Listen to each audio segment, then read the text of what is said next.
मन बड़ा दुखी है। ऐसा लगता है कि तन मन की सारी शक्तियों को किसी ने निचोड़ डाला हो। उठते बैठते सोते जागते जैसे जीजी चारों ओर से पुकार पुकार उठती हैं। अनीता, सुनीता का बदला तू ले। अनीता, सुनीता का बदला तुझे लेना है। अनीता, बदला। अनीता। ऐसा लगता है कि जीजी एक बंद घेरे में छटपटा रही है। उस घेरे से निकल भागने को तड़पती सी है और भागती है। और घेरा बनाए ये लोग हंसते हैं। ये घेरा समाज का घेरा। इस घेरे में माँ है, पापा है, जीजा जी है, जीजी के सास ससुर हैं, ननद देवर हैं। एक दूसरे का हाथ पकड़े हैं। जीजी के रास्ते में रुकावट बने, जीजी को निकलने नहीं देते। थक कर हार कर जीजी ने दम तोड़ दिया। जिंदगी पर लगा प्रश्न चिन्ह मौत ने और भी उलझा दिया।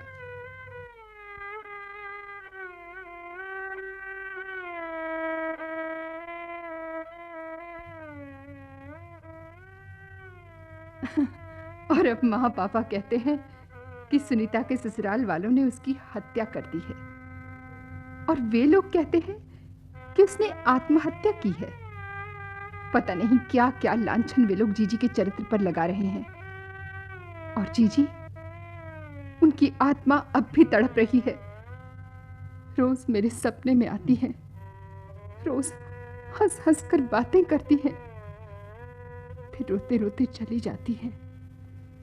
सुबह उठती हूँ, मेरी आंखें गाल सब आंसू से भरे होते हैं।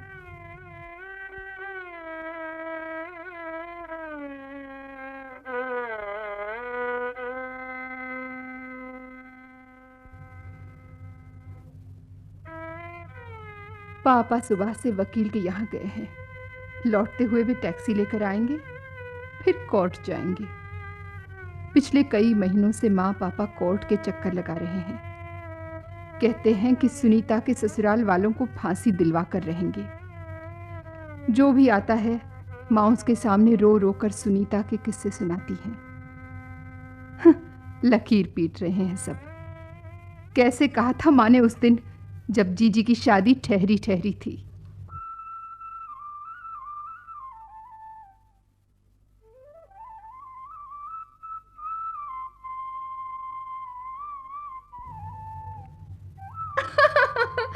देख जीजी, तेरे निखट्टू की तस्वीर आई है और उन लोगों ने तुम्हारी फोटो दिखाने को मंगाई है। सब मांगते हैं होने वाली दुल्हन की तस्वीर। कहाँ है फोटो? मुझे भी तो दिखाना। अरे उस समय तो हम ठीक से देख भी नहीं पाए लड़के को। मन में इतना डर था कि कहीं ना न कह दें कि कुछ देखने सुनने को जैसे शक्ति ही नहीं रह गई थी। देना ना माँ, फोटो तो मैं तुम्हें भी तब दिखाऊंगी जब हमें मिठाई खाने को मिलेगी। वैसे तो दीदी को ही खिलानी चाहिए, पर तुम भी खिला सकती हो। हाँ, पहले मिठाई फिर फोटो। मेरी खिलाएगी बला। मैं क्यों खिलाऊं तुझे मिठाई? ना दिखा फोटो। आहा हा हा, कैसी भोली बन रही है, जैसे फोटो वाले से कोई मतलब ही नहीं। वैसे तो कहती थी इतने लोगों में हमने देखा भी नहीं उनको। अब देखो कोई मतलब ही नहीं। हाँ, नहीं है मतलब, न फोटो से न फोटो वालों से। बस क्यों चिढ़ा रही है उसे? ला मुझे दे। सुनीता जा बेटा, जरा रोटी बना ले जल्दी से, मुझे पूजा करनी है। माँ, मुझे कॉलेज को देर हो जाएगी, फिर पढ़ाई भी करनी है। फेल हो गई तो माँ तुम पूजा बाद में कर लेना। भाड़ में गई तुम्हारी पढ़ाई। अरे ससुराल में ये पढ़ाई लिखाई काम नहीं आएगी, खाना बनाना ही काम आएगा। जब सास मार लगाएगी तो पता चलेगा, धरी रह जाएगी सारी पढ़ाई लिखाई। हाँ। अरे ये क्या माँ, अभी दीदी की शादी ठहरी ही है कि तुम सास की मार की बातें करने लगी। ससुराल वाले क्या मारने पीटने को ही होते हैं? लाड़ प्यार नहीं होता क्या?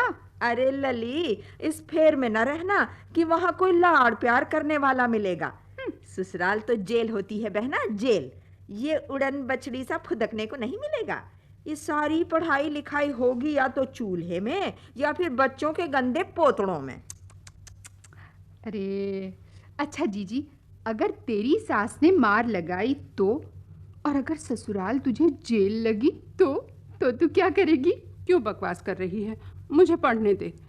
तेरे पास कोई काम नहीं तो जा रोटी बना। माँ भी मेरे पीछे लगी रहती है। तुझसे नहीं कहती कुछ। देख, तुझे जेल भेजने से पहले ठोक बजाकर पक्का बना रही है वो। तू जब चली जाएगी ना, तब फिर माँ मेरे पीछे पड़ा करेगी। मैं तभी तो कह रही हूँ, ये बता, अगर जेल में तू सताई गई और जेलर सास ने मारा तो क्या करोगी? करूँगी क्या? भाग आऊँगी माँ के पास। मैं क्यों रहने लगी जेल में? हाथ जोड़ती हूँ महारानी तुम्हारे, ये गजब न करना। जैसी भी हो, लड़की का घर उसकी ससुराल ही होता है। जहाँ डोली उतरे वहां से औरत अर्थी पर ही निकलती है। हमारी छाती पर मूंग दलने को ना आ जाना यहाँ। तो फिर ठीक है, अर्थी पर ही निकलूंगी। तुम्हारी छाती पर मूंग दलने नहीं आऊंगी। अरे अरे, ये क्या बकवास लगा रखी है तुम दोनों ने? अभी शगुन भी नहीं हुए और तुम दोनों अपशगुन की बातें करने लगी। शुरू तो तूने ही की थी ये बकवास। अरे शुरू मैंने की या माँ ने, जो शादी से पहले ही ससुराल को जेल और सास को मारने वाली चुड़ैल करार कर रही है? क्या झूठ कह रही हूँ? पता नहीं आजकल लड़कियां कहाँ हवा में उड़ती रहती हैं कि फूलों की सेज मिलेगी या पलने में झूलने को मिलेगा। अरे तिलचिट्टियो, ये तो कांटों भरा रास्ता है, कांटों भरा। ये तो अंधा कुआं है, समझी? अंधा कुआं। और उसी अंधे कुएं में तुम लोग अपनी लड़की को फेंक रहे हो।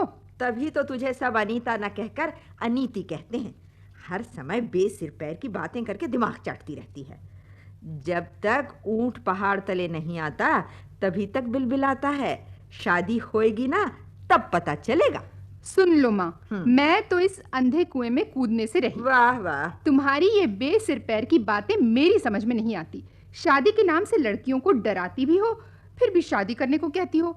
इस तरह की बात करने से तो देख, पुरानी कहानियां होती थी ना कि कोई राजकुमार अंधे कुएं में गिर पड़ा, फिर वहां उसे एक गुफा दिखाई पड़ी, फिर अंदर जाने पर उसे बाग बगीचे भरा सुंदर सुंदर हौज और पानी के फव्वारे वाला एक बाग दिखाई पड़ा और फिर सुंदर महल, महल में राजकुमारी, और उन दोनों की शादी हो गई। फिर दोनों हमेशा हमेशा बड़े सुख से रहे।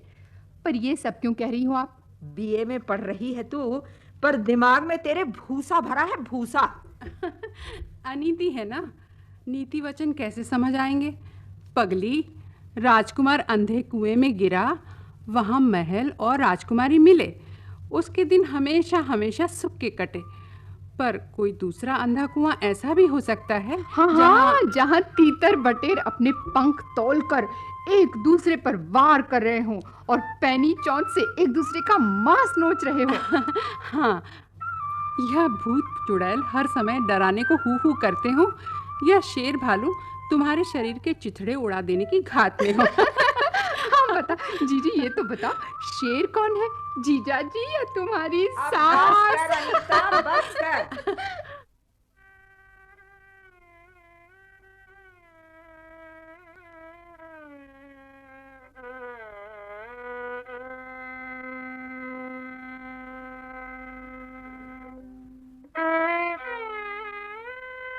और बस हो गई, जीजी की भी बस हो गई। जीजी सचमुच अंधे कुएं में ही कूदी थी, जहां सांप और बिच्छुओं की तरह हर आदमी डसने को, डंक मारने को तैयार रहता था। पर जीजी भी अपनी आन पर रही। माँ की छाती पर मूंग दलने को यहाँ नहीं आई। उसने कभी हम लोगों को भनक तक न लगने दी कि वो कितनी दुखी थी। एमए पास थी, पढ़ी लिखी थी, घर से निकलकर अपने पैरों पर खड़ी रह सकती थी।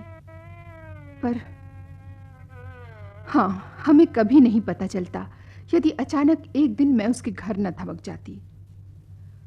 हुआ यूं कि मेरी फाइनल परीक्षाएं थी। हम लोग जहाँ रहते थे वहाँ से एग्ज़ाम सेंटर आने जाने में 3 घंटे के ऊपर लग जाते थे। वैसे तो जीजी ने भी इसी तरह परीक्षाएं दी, मैंने भी बीए प्रीवियस ऐसे ही किया, सभी जाते हैं।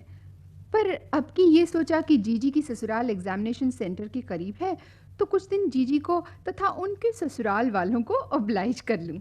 जीजी भी खुश हो जाएगी, और फिर मेरी एक सहेली भी जीजी के ससुराल से थोड़ी दूरी पर रहती है, तो उसके साथ पढ़ने का मौका भी मिल जाएगा। सो अपन तो भाई साजो सामान के साथ पहुंच गई एक दिन।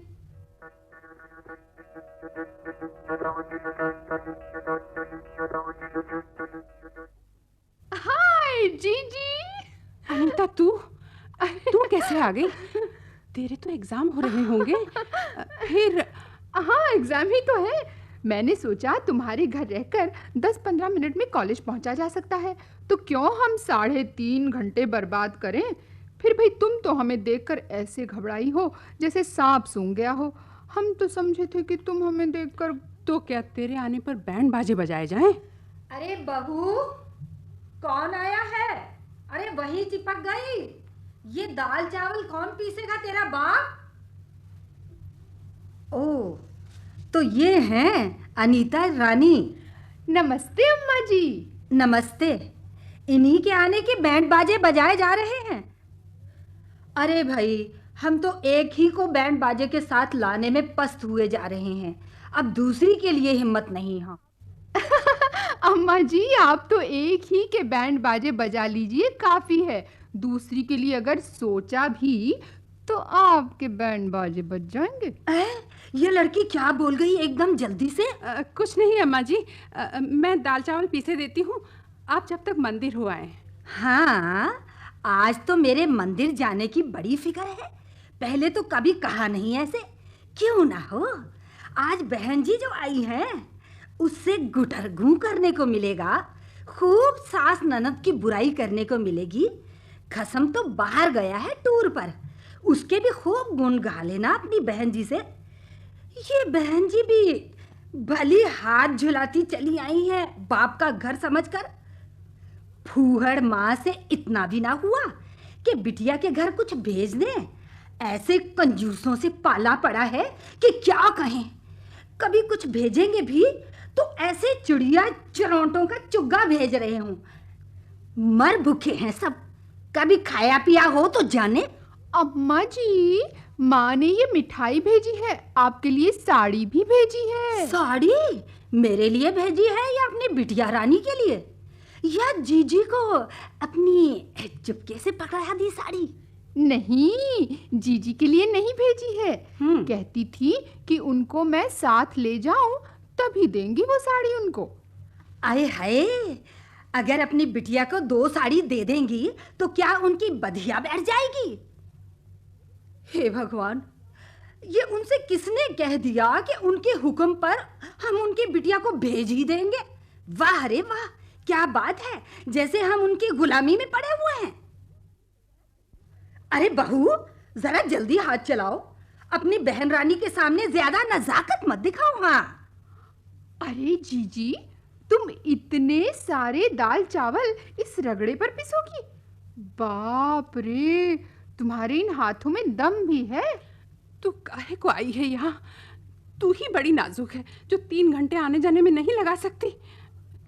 तू आज ही वापस लौट जा। क्या मैंने एग्जाम नहीं दिए जो? अरे बहन के आते आते ये तूने क्या किया? झगड़ा शुरू कर दिया? तभी तो मैं कहूँ, ये सारे दिन ननद से क्यों झगड़ती रहती है? जो सगी बहन से झगड़ेगी वो सीधी सादी ननद को क्या छोड़ेगी? बाप रे बाप, क्या जमाना आ गया है। एक हम थे कि हमारी आवाज को भी किसी ने नहीं सुना था। अच्छा, देखो मैं जा रही हूँ मंदिर।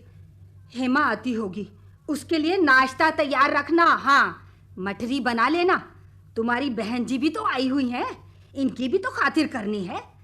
अपने घर में तो क्या खाती होंगी मठरी और हलवे का नाश्ता। अच्छा, मैं जा रही हूँ। हाँ। बाप रे बाप, तुम्हारी सास है या? तू क्यों आई है यहाँ? अपना अपमान कराने? इतनी गालियां खाने के बाद एक और भी तेरे गले से उतरेगा क्या? एग्जाम दे पाएगी फिर? जी, बात सच है कि इतनी गालियां खाने पर पेट वैसे ही भर जाएगा, खाना कहाँ से जाएगा। पर जिस घर में इतनी गालियां खाकर तुम साल भर से जिंदा हो, वहां मैं 4-6 दिन भी न रह पाऊंगी। अच्छा, ये बताओ, पापा ने तो तुम्हें अच्छी सी मिक्सी दी थी, उसका क्या हुआ? ये रगड़े पर क्यों? वो मिक्सी टूट गई है। अच्छा, वो टूट गई? पर मुझे तो वो वैसी की वैसी पैक रखी दिखाई पड़ी जैसी मैंने की थी। मेरे हाथ का मिक्सी भी लिखा पड़ा है उस पर। कैसे हैं ये तुम्हारे घर के लोग, पैक की हुई चीजों को भी तोड़ डालते हैं। तू बहुत बकती है। वो मैंने हेमा की शादी के लिए रख दी है। अच्छा, हेमा के लिए रखती है। तुम तो बड़ी बुढ़िया जैसी बात करने लगी हो। मेरे लिए अपना क्या क्या सामान रखा है तुमने, ये तो बताओ। वैसे एक बात है, मिक्सी घूम फिर कर हमारे ही घर आने वाली है। देख लो तुम्हारी नंद से उसकी नंद, फिर उसकी नंद और उसकी नंद को, अंत में हमारे 15 वर्षीय भाई जी की पत्नी किसी हतभागी भाभी की ननद हमारी भौजाई बनकर ये मिक्सी हमारे घर ले आएगी। ओहो, क्या बकवास लगा रखी है तूने। सच ही अनीति ही है तू। सुनीति से तो अच्छी हूँ। ऐसी नीति किस काम की, इतनी दूर से आई बहन से एक बार खाने को भी न पूछा। 1-1.5 साल से इस घर में है, कभी बताया तक नहीं कि क्या हाल चल रहा है यहाँ। जब भी माँ ने पूछा बराबर यही कहा, बहुत प्यार करते हैं ये लोग, काम बिल्कुल नहीं करना पड़ता। सास बहुत लाड़ करती है।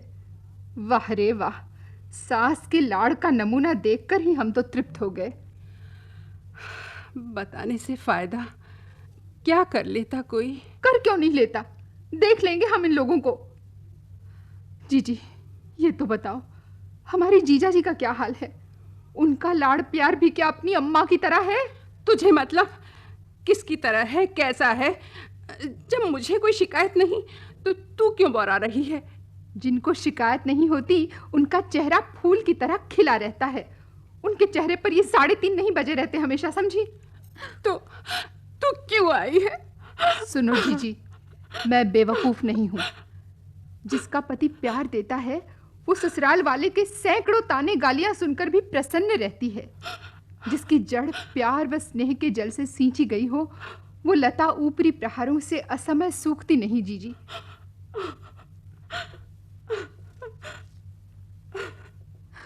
जीजी, पहले मैंने सोचा था तुम्हारी सास की बातें सुनकर कल ही चली जाऊंगी, पर नहीं, अब नहीं जाऊंगी। जरा अपने प्यारे जीजा जी के तो प्यार भरे वचन सुन जाऊं।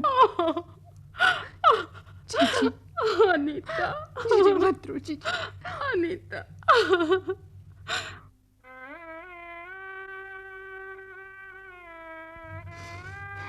और जीजा जी के भी हाल देख लिए। सुंदर सलोने आदमी के रूप में वो एक शैतान। उफ, जीजी ने कैसे सहा ये सब। उस रात करीब 9 बज रहे थे। अम्मा जी टीवी देख रही थी। जिस समय टीवी सीरियल आता है सब उसी समय खाना चाहते हैं, वो भी गरम गरम रोटी। इसलिए जीजी कभी सीरियल नहीं देख पाती। टीवी से चिपकी रहने वाली जीजी अब टीवी के पास फटक भी नहीं पाती।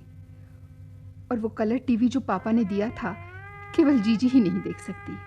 कैसी विडंबना थी। मैं जीजी के कमरे में बैठी पढ़ रही थी। पढ़ने का तो बहाना था, उस माहौल में पढ़ाई हो भी कैसे सकती थी कि अचानक। अरे आनंद, आ गया तू? तूने तो कल सुबह आने को कहा था ना बेटा? हाँ माँ, काम जल्दी ही खत्म हो गया तो आज ही लौट आया। माँ, वहाँ जिस दोस्त के घर ठहरा था वो मुझसे नीची पोस्ट पर ही है, पर साहब क्या ठाठ है उसके, मैं तो देखता ही रह गया। अच्छा, ये तो घर की बहू का काम है कि घर को किस ढंग से रखे। अरे नहीं अम्मा, हाँ, तुम्हें बताऊं तो चौंक जाओगी। क्या? उसको दहेज में 50,000 नकद और एक कार मिली है। हाँ? एक तुमने जल्दी मचा मचा कर मेरी शादी कर दी। ओह, 20,000 भी आजकल कोई दहेज होता है? 20,000 तो आजकल भीख मंगे भी देते हैं। और क्या बीवी है उसकी, अच्छा, फूल सी खिली हुई, आहा, सुंदर नहीं होते हुए भी बड़ी ही आकर्षक लगती है।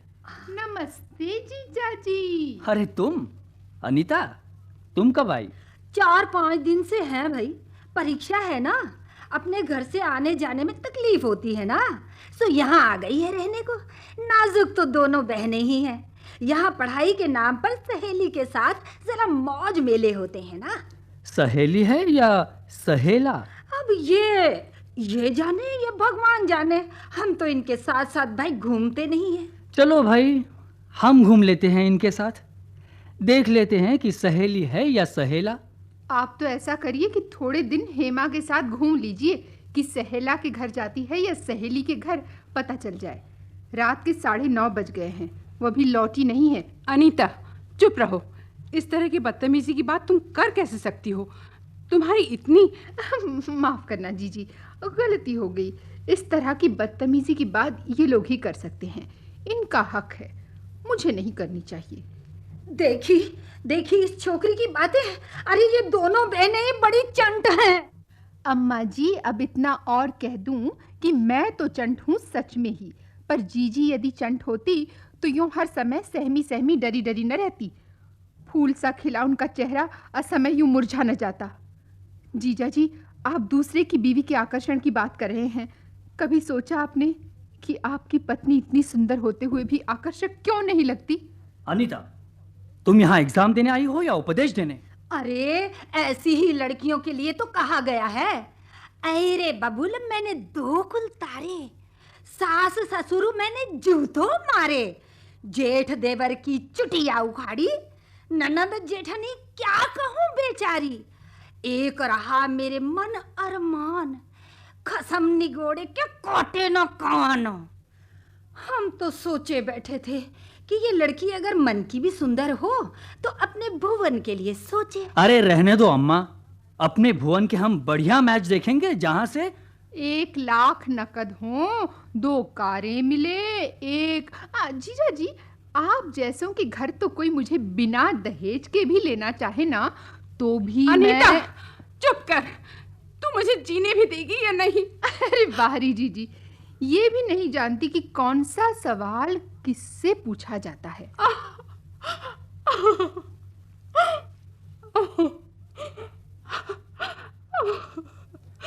ये रोने का नाटक क्यों हो रहा है? यहाँ अगर तुम्हें सब मारे डाल रहे हैं तो तुम आज अभी ही अपने बहन के साथ जा सकती हो। हमें नहीं जरूरत तुम्हारी, चाहो तो तलाक ले लो। नहीं। तुम भी छूटो और हम भी छूटे। है क्या तुम में? फिर खूब सारा दहेज मिल जाएगा आपको। अब तो आपको जीजी बुरी लगेगी ही। अरे जीजा जी, आपको क्या कभी इनके ऊपर तरस नहीं आता? जीजी ने आज तक हमेशा घर पर आप सबकी तारीफ ही की है, कभी कुछ नहीं बताया।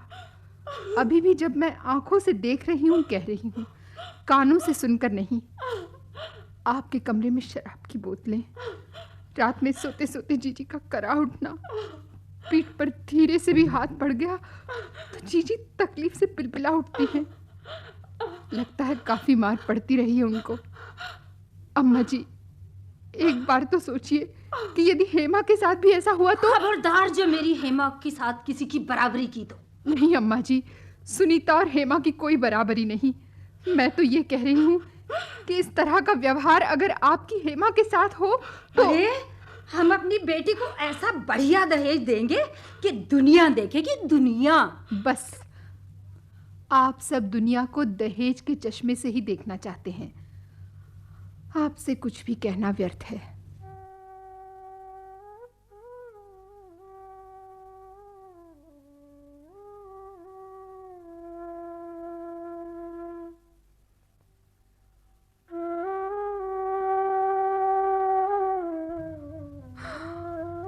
कैसी हंसती हुई गई थी मैं और कैसे रोक कर आई थी।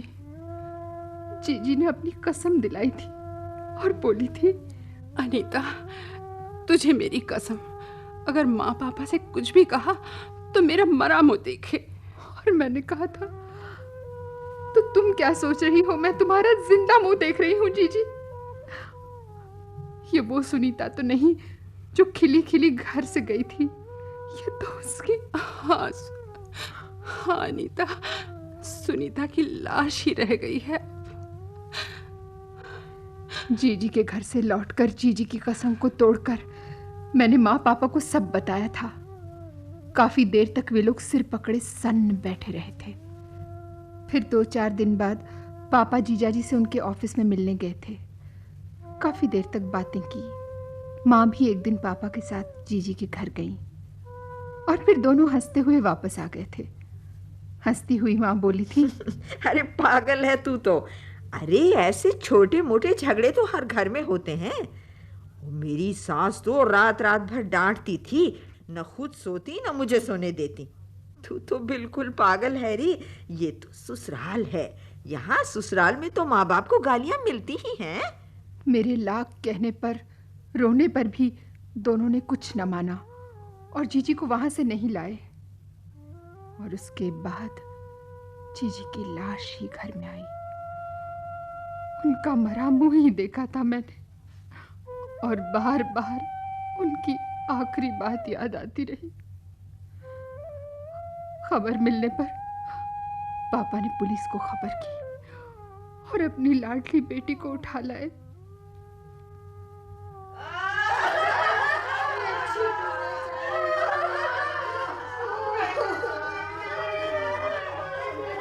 जब उन्हें नहलाया गया तो सारे शरीर पर मार के निशान उभरे थे। देखकर मां चीत्कार कर उठी। हाय हाय हाय मेरी लड़की, अरे रे कितना मारा हत्यारों ने। हाय मैंने अनीता की बात नहीं मानी रे। अब यहाँ से हटो, सुनीता को सजा दो। सुहागन का सारा सामान तैयार है। अरे कोई सुहागन है? लाइए मैं सजा दूं इसको। नहीं नहीं नहीं नहीं नहीं, मेरी जीजी को मत सजाओ। किस जानवर की पत्नी के रूप में उसे सजा रहे हो? उस आदमी का सुहाग चढ़ा रहे हो जिसने मार मार कर जान ले ली। हमारे लिए तो वो आदमी पहले मर गया जिसने मेरी जीजी की जान ले ली। जीजी को विधवा की तरह भेजो, बस विधवा की तरह भेजो जीजी को। अरे अरे ये क्या कर रही हो? अरे अरे अरे सुहागिन मरी है तो उसे विधवा की तरह कैसे भेजेंगे? बात तो अनीता ठीक कह रही है। अगर सुहाग न चढ़ा होता तो मरती भी नहीं।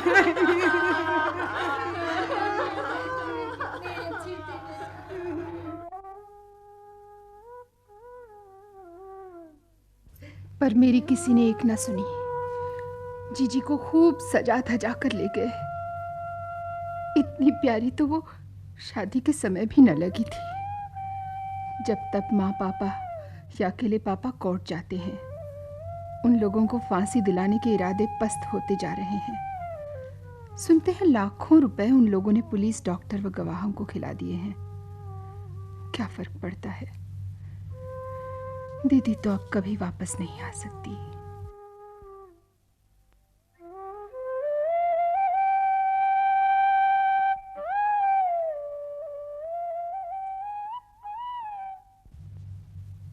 मेरा मन करता है कोर्ट में जाऊं, वहां चीख चीख कर सब बताऊं, उस जज से पूछूं, योर ऑनर, आप इन्हें सजा दें या छोड़ दें।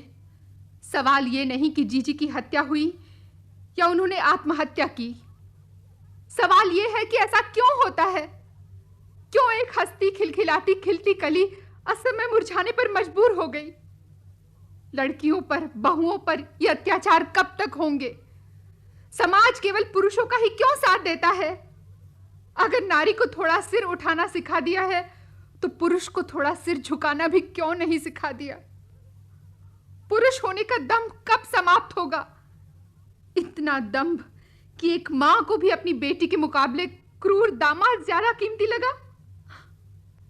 ये मुकदमे का नाटक क्यों करते हैं आप? उन गरीब तड़पती लड़कियों का मजाक क्यों उड़ाते हैं आप सब?